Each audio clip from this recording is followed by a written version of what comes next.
kasus Gapak waktu itu ada kasus penyerangan ya preman terhadap kantor majalah Tempo 2003. Yang itu Tanah Abang itu bukan? Ya, ada Tommy di Tanah Abang ya. Kasusnya sekarang udah selesai dan ingkrah. Dan waktu itu kita masih rame lah, banyak gugatan terhadap media, terhadap Tempo. Salah satunya kita melakukan pembelaan hukum dan juga kasus terkait dengan pembiaran kepolisian terhadap kekerasan yang dilakukan oleh preman terhadap kru, terutama wartawan majalah Tempo. Pedoman akun media sosial oleh perusahaan pers. Ini terbaru ya berarti yang ya? terbaru 2022 waktu itu 2022. Relevansinya apa dengan teman-teman media saat ini? Nah, sekarang relevansinya sangat penting ini teman-teman, karena sekarang banyak media yang menggunakan media sosial untuk mendistribusikan kontennya untuk agar menjangkau seluruh lapisan masyarakat dan sebagainya. Ya, agar konten media yang ada, konten berita yang ada di medsos, baik itu di IG, di Facebook atau Twitter dan sebagainya, maka ada satu syarat yang harus dipenuhi, Kang. Oleh sesuai dengan pedoman yang sudah disahkan oleh Dewan Pers bersama konstituen, yaitu bahwa media sosial tersebut harus merupakan bagian dari perusahaan pers. Jadi harus terafiliasi dengan induknya. Misalkan dia mencantumkan atau mengambil berita dari media lain, maka harus disebutkan sumber dari berita gitu kan, agar terhindar dari terkait tentang pelanggaran hak cipta. Karena ini banyak juga. Iya. Iya, Kang. Iya, karena kan pasti kadang-kadang ya zaman sekarang kan terbuka foto video berseliweran mana-mana, kita tinggal comot-comot. Karena banyak kasus juga, Kang, itu. Ada satu media waktu itu konsultasi bagaimana ternyata dia memuat sebuah foto di situ tanpa menyebutkan sumber dari beritanya. Itu jadi sengketa hukum di pengadilan, Kang. Makanya itu untuk hati-hati ketika kita istilahnya menarik berita lain ke media. Kalaupun dia tidak istilahnya ketika kita menelpon melakukan konfirmasi tidak dijawab, maka tolong itu cantumkan di dalam konten berita kita bahwa ketika dihubungi pihak yang bersangkutan tidak bisa menjawab telepon atau seperti apa. Agar apa? Agar upaya melakukan yang namanya konfirmasinya itu bisa tergambar di dalam ini, sehingga menjadi filter kita ketika ada sengketa hukum.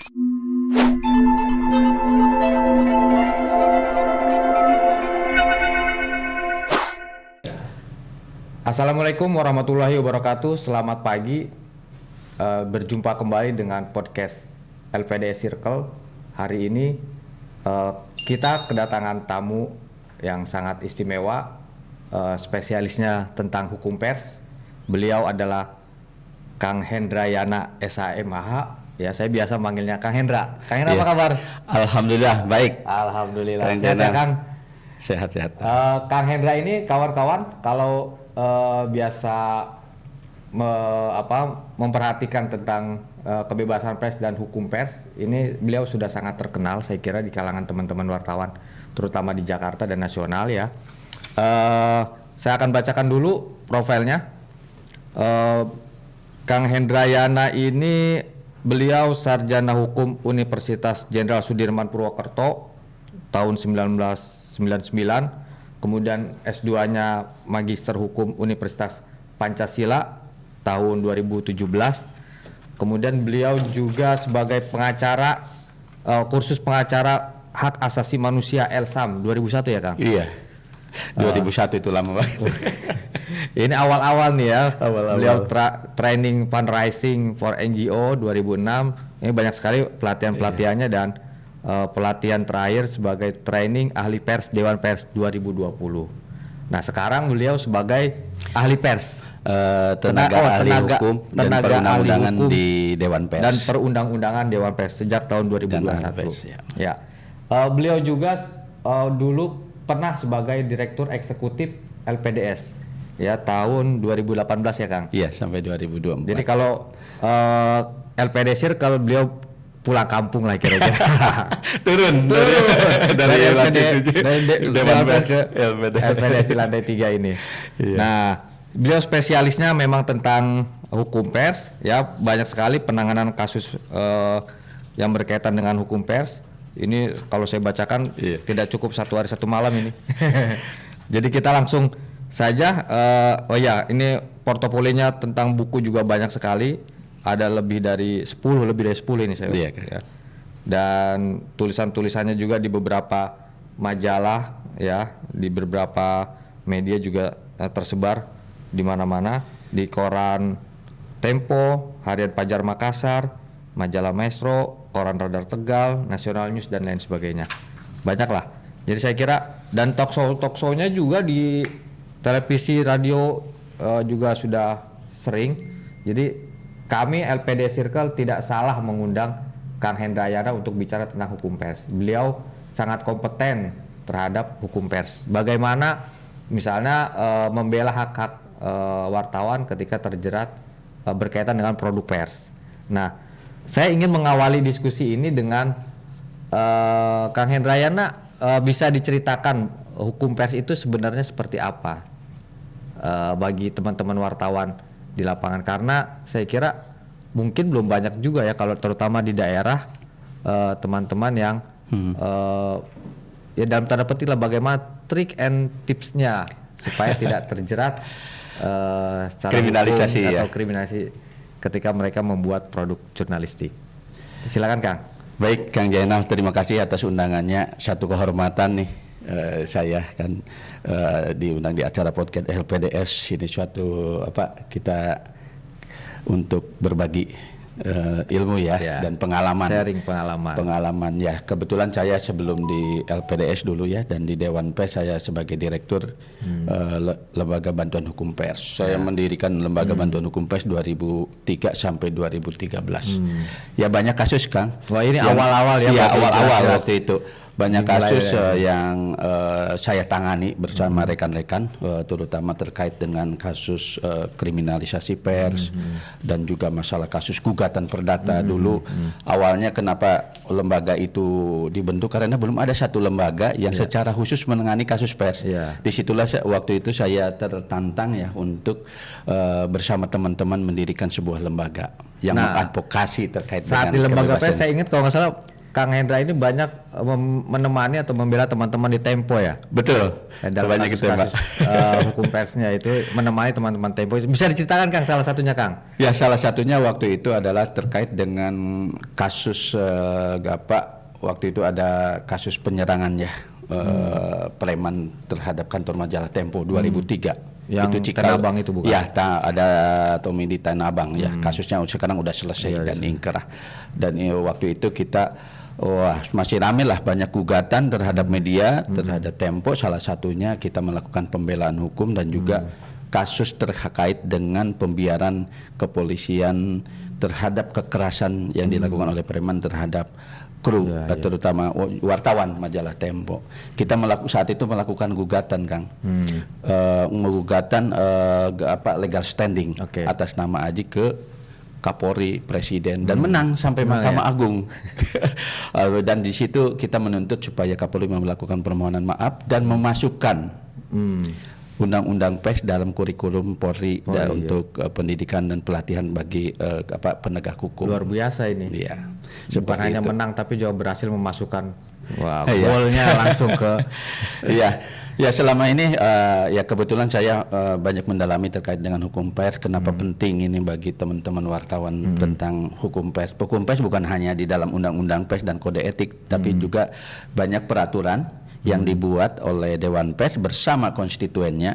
Ya salah satunya yang kemarin saya di Komisi Hukum sebagai tenaga ahli adalah merancang pedoman akun media sosial oleh perusahaan pers. Ini terbaru ya berarti yang terbaru 2022 waktu itu 2022. Relevansinya apa dengan teman-teman media saat ini? Nah sekarang relevansinya sangat penting ini teman-teman, karena sekarang banyak media yang menggunakan media sosial untuk mendistribusikan kontennya untuk agar menjangkau seluruh lapisan masyarakat dan sebagainya.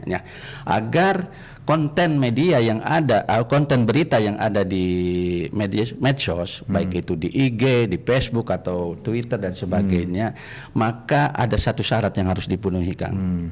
Oleh sesuai dengan pedoman yang sudah disahkan oleh Dewan Pers bersama konstituen, yaitu bahwa media sosial tersebut harus merupakan bagian dari perusahaan pers. Jadi harus terafiliasi dengan induknya. Jadi akun medianya itu official ya? Official, harus bukan official. Atas nama pribadi, uploadernya bukan ya, bukan atas nama redaktur. Bukan atas nama redaktur atau nama, harus tapi atas nama official resmi ya, akun resminya.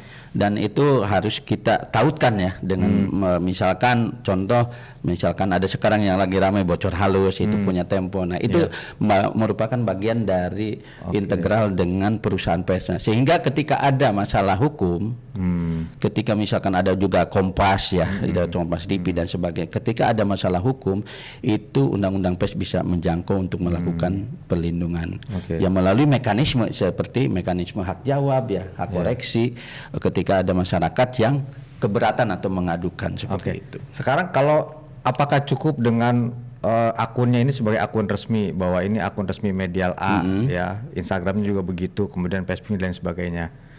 Kemudian apakah misalnya dalam akta perusahaannya juga harus disebutkan atau bagaimana itu? Nah, ini banyak seringkali pertanyaan. Sejak waktu dulu di LPDS juga kita ya sering melakukan pra UKW untuk ini. Kita selalu mengingatkan untuk teman-teman perusahaan media agar akun media sosialnya tersebut dicantumkan juga dicantumkan agar apa ini penting sebagai landasan hukum ketika ada timbul sengketa hukum ya, sehingga bahwa ini media sosial X ini bagian daripada perusahaan X-nya gitu atau ABC-nya ya seperti itu, sehingga landasan hukumnya kuat. Betul. Tidak hanya cukup mungkin bisa aja secara ini di tautan itu induk perusahaan pers itu ke media sosial, tapi akan lebih baik, alangkah lebih baik dicantumkan di dalam akta perusahaan pers itu sendiri, Kang.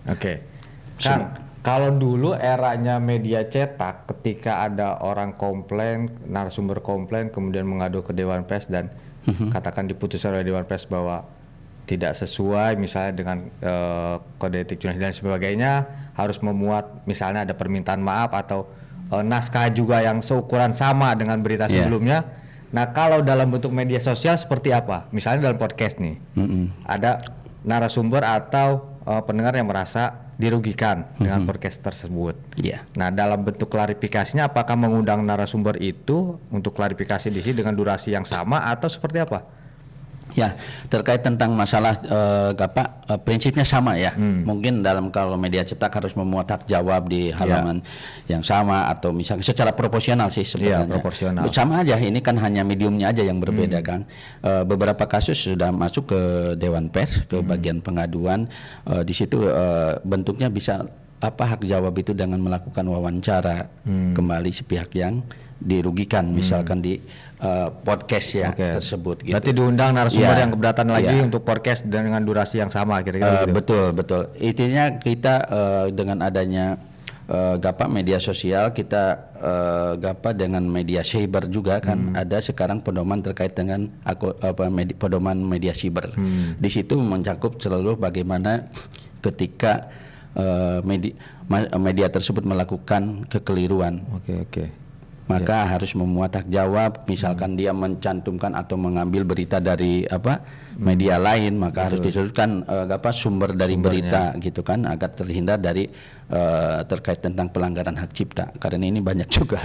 Iya kan. Iya, karena kan pasti kadang-kadang ya zaman sekarang kan terbuka foto video berseliweran mana kita tinggal comot-comot. Karena banyak kasus juga Kang itu.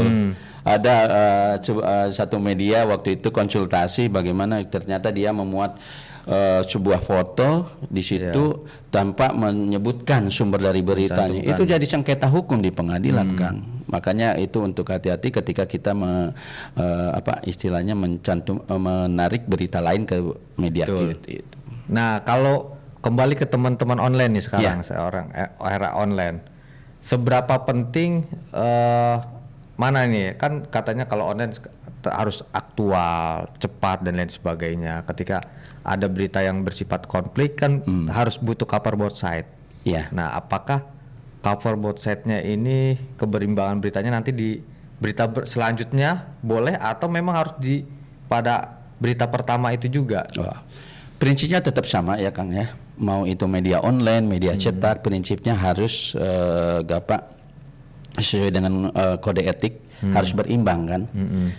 Ketika tidak bisa dengan alasan bahwa karena media online mengejar kecepatan. Ya. Itu alasan sering itu. Iya, sering begitu. Tetap harus dilakukan meminta konfirmasi kepada pihak narasumber. Ini yang sering muncul. Ya. Yang sering muncul sengketa ini untuk teman-teman media online. Coba dilihat di dalam pedoman media cyber udah jelas itu. Kita tidak membedakan mana media cetak, media online. Tetap bahwa yang namanya verifikasi itu merupakan syarat mutlak. Jadi harus bersamaan ya, bersamaan. Tidak bisa menunggu berita tidak berikutnya. Bisa menunggu. Kalaupun dia tidak istilahnya ketika kita menelpon melakukan konfirmasi tidak dijawab, maka tolong itu cantumkan di dalam konten berita kita bahwa ketika dihubungi pihak yang bersangkutan tidak bisa menjawab telepon atau seperti apa. Agar apa? Agar upaya melakukan yang namanya konfirmasinya itu bisa tergambar di dalam ini, sehingga menjadi filter kita ketika ada sengketa hukum. Jadi satu alinea itu sudah mempagari kita meskipun konfirmasinya tidak terjawab oleh narasumber. Betul, tidak mungkin kan konfirmasi itu harus sesuai dengan keinginan kita kan. Cukup dengan saya tidak mau menjawab ya udah kan, kita nggak bisa memaksakan. Kadang-kadang wartawan Bang, narasumbernya nggak bisa dihubungin atau ditelepon nggak diangkat, gimana? Gitu. Tetap harus ditulis kan berarti. Harus ditulis. Bukan berarti dengan dia tidak menjawab, dia tidak bisa dihubungi, kita tidak tulis dalam satu paragraf. Itu penting karena ada satu kasus Kang. Dulu kami membela Radar Tegal tahun 2009 ya. Itu dianggap bahwa dia tidak melakukan konfirmasi, padahal sudah melakukan konfirmasi kepada pihak perusahaannya. Seperti itu, dan itu menjadi poin penting ketika itu terjadi sengketa di pengadilan. Bahwa itu Radar Tegal waktu itu sudah berupaya baik untuk melakukan konfirmasi kepada pihak, dan akhirnya kasus menang. Inkrah di tingkat pengadilan negeri. Nanti kan dibuktikan kan di pengadilan.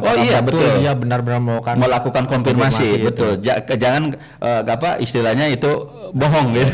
Pasti dicek kali ya. Wartawan. Betul. Buktinya. Dia mana itunya? Dulu ada rekap teleponnya dan sebagainya itu gitu kan, atau WA-nya sekarang itu kan. Oke. Nah, teman-teman, Kang Hendra ini tenaga ahli ya bidang perundang-undangan Dewan Pers.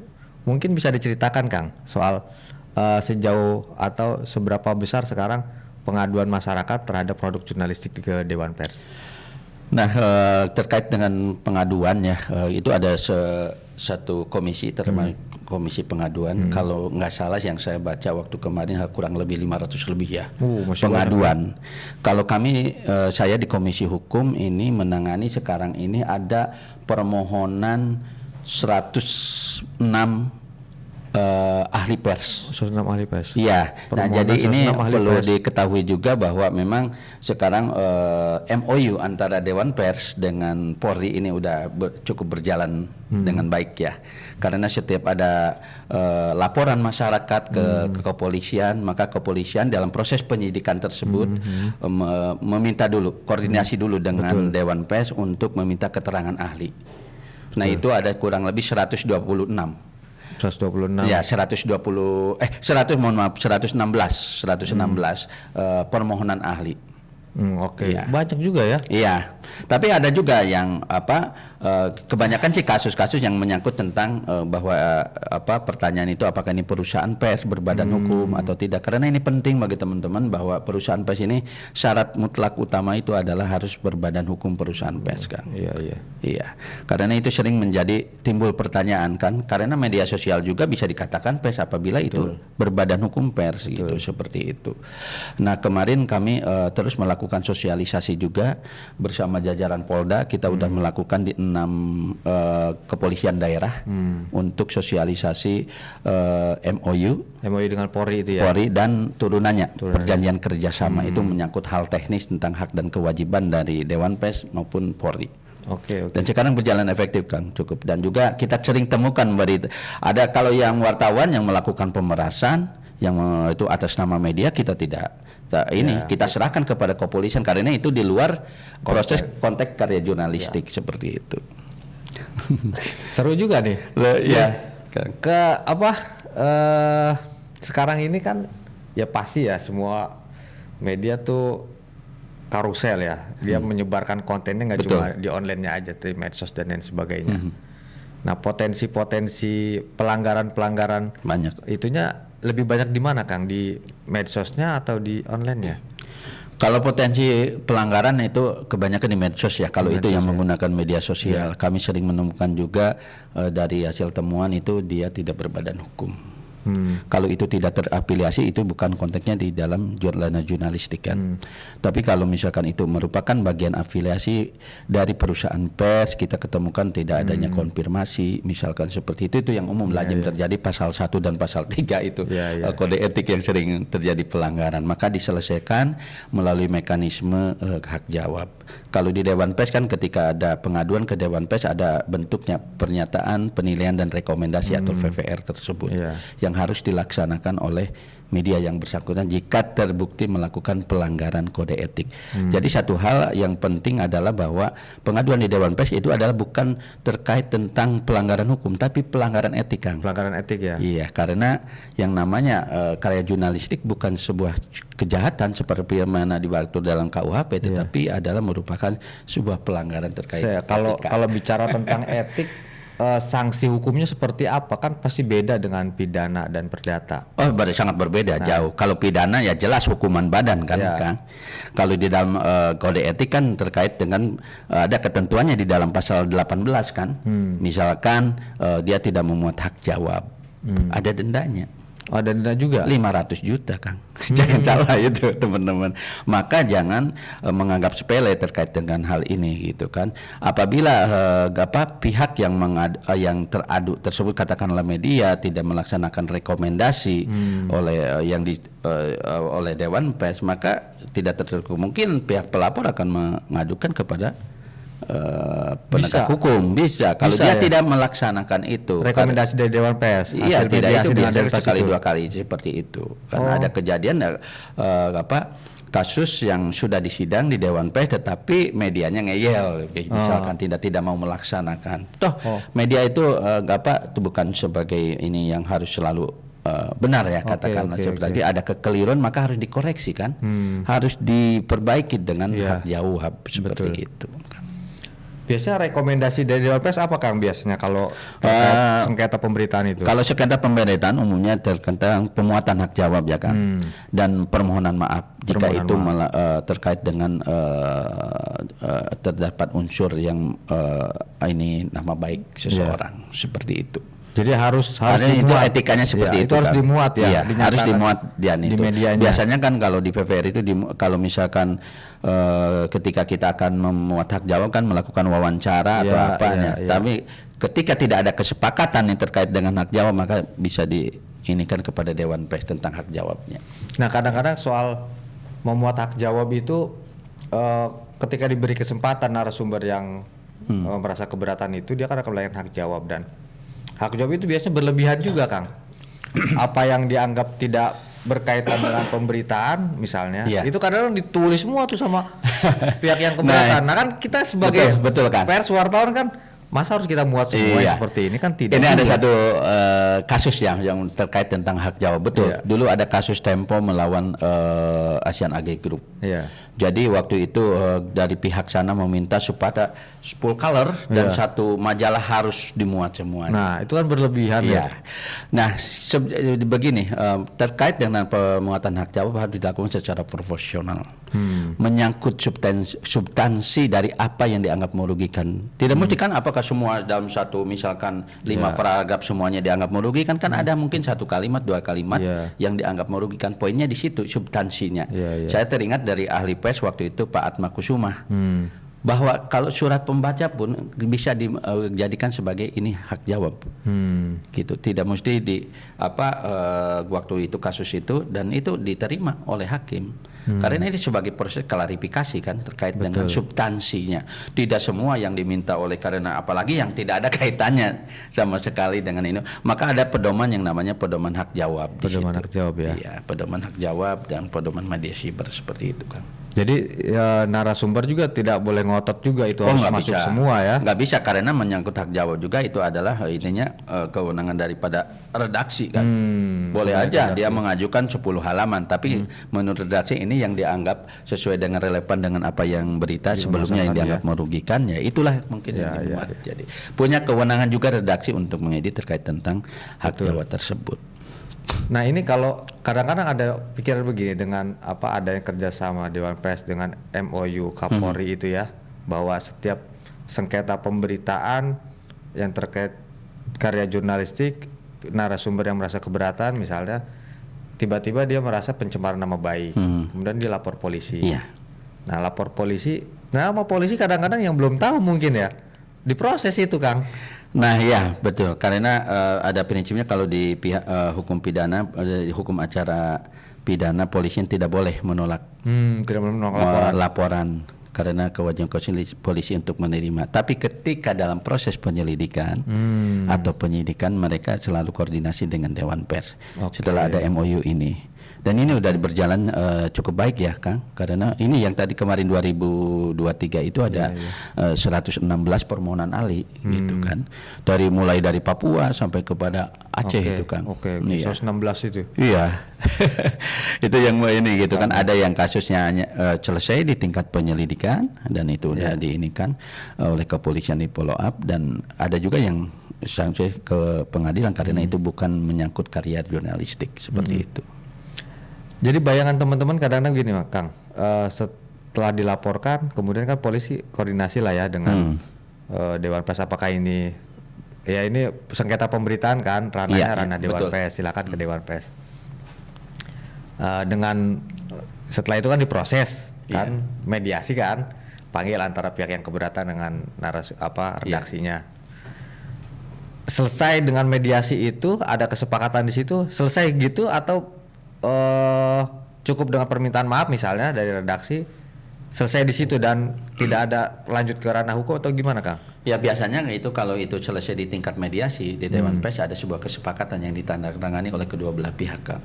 Apakah dengan nanti pemuatan hak jawabnya dengan melakukan wawancara langsung, dengan memuat apa yang keberatan dari pihak yang dirugikan tersebut, dan selesai di situ. Itu ada beberapa kasus yang udah selesai di tingkat mediasi kan. Seperti itu. Jadi setelah selesai di tingkat itu ya selesai, tidak ada lagi adanya gugatan hukum atau laporan pidana ke kepolisian. Ya. Nah sebagai ahli pers nih Kang, kan banyak di luar nih media-media macam-macam lah ya. Sementara Dewan Pers juga harus ada pendataan perusahaan pers kan. Iya betul. Nah ketika ada satu masalah sengketa pemberitaan dan media itu tidak terdaftar katakan ya, bukan terdata tidak terdata lah di Dewan Pers, bagaimana ini statusnya apakah Dewan Pers tetap membela yang seperti itu atau gimana ya? Nah kita selalu ini banyak sekali Kang, ketika ada saya selama ini melakukan verifikasi terkait dengan ahli-ahli pers yang ada di Dewan Pers ketika memberikan keterangannya kepada penyidik gitu kan. Selalu ya itu kadang-kadang sering ditanyakan apakah media ini terdata di Dewan Pers gitu, apakah berbadan hukum. Satu prinsip yang utama untuk menilai sebuah karya jurnalistik itu harus berada, media tersebut harus berbadan hukum perusahaan pers. Terkait dengan pendataan itu adalah merupakan bukan suatu syarat utama ya, tapi itu sebagai bagaimana media tersebut menunjukkan komitmennya sebagai untuk bertanggungjawaban kepada publik kan. Karena gini, kita kan bertanggung jawab bukan kepada perusahaan pers ini, bukan kepada kekuasaan, kepada seseorang atau siapapun, tetapi kepada publik. Nah, bagaimana untuk supaya media tersebut katakanlah dianggap sebagai media yang profesional gitu ya, mentaati kode etik dan seluruh peraturan Dewan Pers, maka sebagai media ini sehingga mudah istilahnya diklarifikasi mengenai alamat dan sebagainya oleh betul masyarakat. Ada ini bahwa media betul ada perusahaannya, ada kantornya gitu ya. Iya betul. Karena itu cara pendataan itu udah ada tentang standar perusahaan pers. Di situ harus memuat berbadan hukum, minimal di dalam satu perusahaan media itu ada wartawan utamanya. Karena dia yang bertanggung jawab penuh kan terkait nanti ketika ada berita terus juga tidak ada wartawan utamanya, itu siapa yang bertanggung jawab? Masa reporter kan? Seperti itu kan, karena ini tanggung jawab renteng loh. Yang namanya gini adalah yang bertanggung jawab adalah pemimpin redaksinya. Pemimpin redaksi harus menguasai seluruh pengetahuan kan. Nah, artinya kalau ada sengketa pemberitaan di media yang tidak terdata di Dewan Pers, tapi dia berbadan hukum. Nah, kita lihat konteks beritanya kan. Itu akan dikaji oleh Komisi Pengaduan maupun oleh ARI Pers. Kalau itu sesuai dengan kode etik dan itu masih merupakan badan hukum perusahaan pers, maka clear itu adalah di bawah pengaturan undang-undang pers. Seperti itu kan. Kang, cerita terakhir dong, sedikit aja soal apa yang sedang ditangani pers yang sekarang nih, ahli pers sekarang nih di Dewan Pers. Sedikit aja, kecil aja, biar teman-teman tahu lah. Ya, kita gambaran umum aja, gambaran. Ya, gambaran umumnya itu kebanyakan yang kasus-kasus terkait tentang berita ya Kang. Utamanya kebanyakan sekarang online. Sekarang udah jarang juga cetak ya. Online sama gitu tadi medsos yang terafiliasi dengan Dewan Pers dengan perusahaan pers seperti itu Kang. Nah, itu sering kali kita menangani kasus-kasus itu ya lebih ke arah pelanggaran etik ya. Dan juga ada media sosial yang tidak terafiliasi dan menganggap dia sebagai pers. Setelah kita kaji, setelah kita lihat status badan hukumnya terhadap dia tidak berbadan hukum maupun tidak terafiliasi dengan perusahaan pers seperti itu Kang. Oke Kang, saya kira pemaparannya cukup ya. Mungkin perlu ada rangkuman dari pembicaraan kita pagi ini, closing statement dan kira-kira poin-poinnya apa Kang dari pembicaraan kita ini? Iya, poin penting ya, terutama terkait untuk teman-teman wartawan ketika dalam melaksanakan kerja jurnalistik tetap berpegang teguh kepada undang-undang pers dan kode etik jurnalistik. Itu sebagai landasan hukum dan operasional teman-teman ketika melaksanakan profesi. Agar terhindar dari jeratan hukum, baik itu kriminalisasi maupun gugatan perdata di pengadilan. Poin pentingnya itu Kang, karena kita membedakan antara media sosial dengan pers. Bedanya pers kita memiliki yang namanya kode etik, media sosial belum kan secara ini. Dia tunduk kepada Undang-Undang Informasi dan Transaksi Elektronik. Demikian. Kang Hendra, atur nuhun, terima kasih. Sama-sama. Teman-teman, demikian bincang-bincang kami hari pagi ini tentang hukum pers ya. Semoga bermanfaat dan bisa menjadi pelajaran bagi kita semua. Terima kasih, sampai jumpa pada episode berikutnya. Assalamualaikum warahmatullahi wabarakatuh. Selamat pagi. Selamat pagi. Sama-sama Kang.